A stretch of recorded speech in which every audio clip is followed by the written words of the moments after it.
මම ලොකු රස්සාවක් කළා ඒව හරි විශ්‍රාම ගියයින් පස්සේ වටින්නේ නැහැ. ගණන් ගන්න නැහැ කවුරුවත්. මට ලොකු උපාධි තියෙනවා හරි විශ්වවිද්‍යාලයෙන් එළියට ආම සත්ත පහකට වටින්නේ. ඕගොල්ලෝ ගෙදෙට්ට සාදරයෙන් පිළිගන්නේ රස්සාව කරනකම් විතරයි.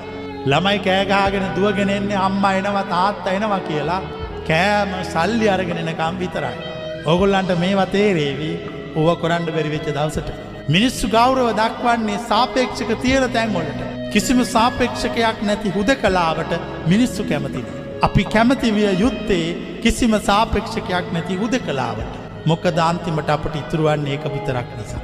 අපි මානසිකව හැමදාම ඉන්න ඕනේ එතන. අවුරුදු 80ක් 90ක් ගියාම අපට ඕන තැන් වල ඇවිදින්න බෑ. අපට ඕනේවා කන්න බෑ. අපට අපිත් එක්ක මිනිස්සු hina වෙලා ආදරෙන් කතා කරන්නේ නෑ. ඇයි? රිජෙක්ට් වෙලා. කැපිලා දැන්. අපි කැපෙන්න කලින්ම කපා ගත්තා නම්